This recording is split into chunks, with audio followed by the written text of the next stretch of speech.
जय श्रीमन नारायण। आज हम सुनेंगे आश्विन महीने के शुक्ल पक्ष में होने वाली एकादशी व्रत की कथा।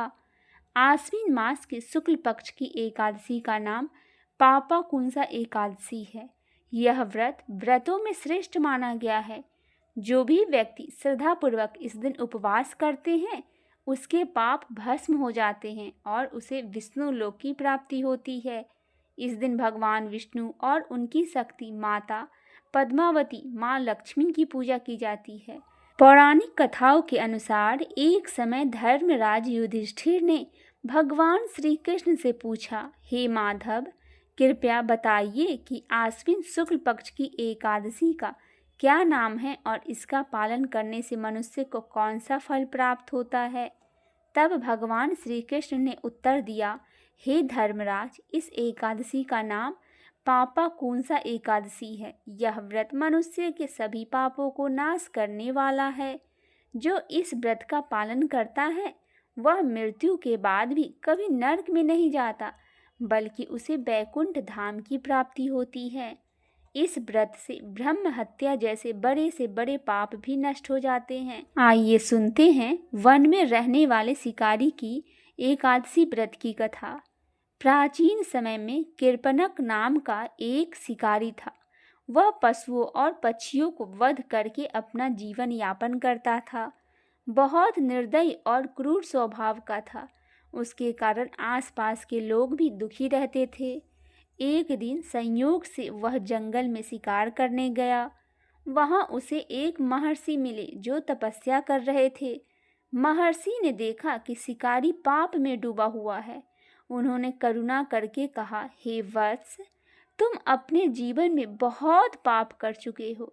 यदि अब भी सुधरना चाहते हो तो आश्विन शुक्ल पक्ष की एकादशी, जिसे पापाकुंसा एकादशी कहते हैं, व्रत करो। इस व्रत से तुम्हारे समस्त पाप नष्ट हो जाएंगे। शिकारी का यह बात सुनकर आश्चर्य हुआ, परंतु उसने गुरु का आदेश मानकर उसे आदेश का पालन किया। उसने एकादशी के दिन उपवास किया, भगवान विष्णु की पूजा की और रात्रि को जागरण भी किया। उस व्रत के प्रभाव से उसके हृदय परिवर्तित हो गया। उसने हिंसा छोड़ दी और भक्ति मार्ग पर चल पड़ा। अंततः जब उसकी मृत्यु हुई तो विष्णु दूत आए और उसे बैकुंठ ले गए। आइए भक्तजनों, सुनते हैं एक और अन्य कथा, राजा और ऋषि की कथा। एक कथा के अनुसार एक बार एक राजा अत्यंत विलासी और पापी हो गया। वह प्रजा पर अत्याचार करता और स्वार्थ में डूबा रहता था। उसकी प्रजा दुखी होकर एक महर्षि के पास पहुंची और कहा, हे ऋषिवर, हमारे राजा को समझाइए, यह धर्म से भटक गए हैं। महर्षि दरबार में पहुंचे और राजा को उपदेश दिया, राजन, यदि तुम इस जीवन को सुधारना चाहते हो और पापों से छुटकारा पाना चाहते हो तो पापाकुंसा एकादशी का व्रत करो। इस व्रत से तुम्हारे सभी पाप नष्ट हो जाएंगे और तुम प्रजाजन के लिए आदर्श बन सकोगे। राजा ने गुरु की आज्ञा मानकर इस व्रत का पालन किया। उस दिन से उसने धर्म और न्याय का पालन किया। व्रत के पुण्य से अंत में बैकुंठ धाम की उसे प्राप्ति हुई। व्रत की विधि आइए जानते हैं। पापाकुंसा एकादशी का व्रत इस प्रकार किया जाता है।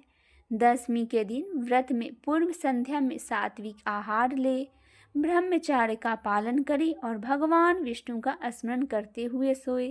एकादशी के दिन प्रातः काल स्नान कर स्वच्छ वस्त्र धारण करे और भगवान विष्णु की प्रतिमा या चित्र को स्थापित करे। पीले फूल, तुलसी दल, धूप, दीप नैवेद्य से पूजन करे। ओम नमो भगवते वासुदेवाय नमः इस मंत्र का जाप करे। दिन भर उपवास रखे, फलहार या जलहार ले सकते हैं। रात्रि में जागरण हो सके तो करे, भगवान का भजन गाए।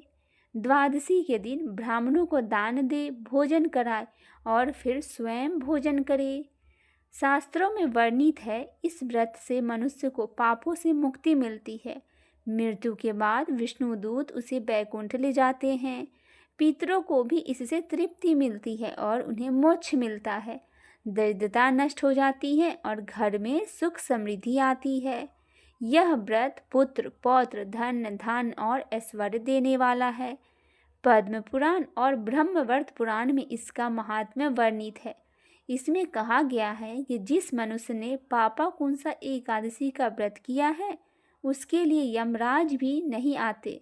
वह व्रत जन्म मरण के बंधन को काट देता है। श्री कृष्ण बताते हैं कि प्राचीन समय की बात है, विंध्याचल पर्वत पर एक बहुत ही क्रूर शिकारी रहा करता था।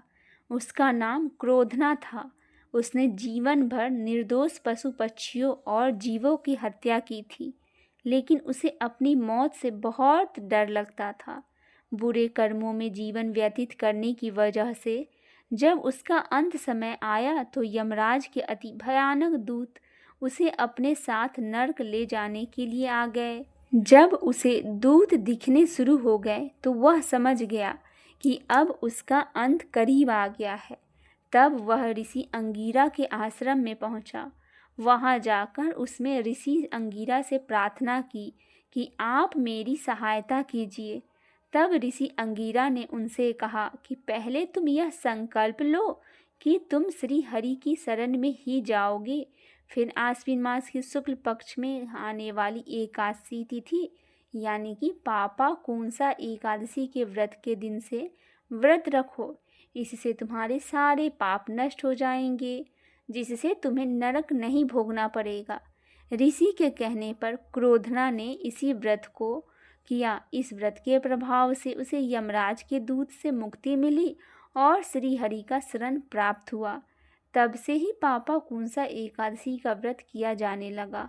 जो लोग भी अपने पापों से मुक्ति पाना चाहते हैं उन्हें इस दिन एकादशी का व्रत अवश्य ही करना चाहिए।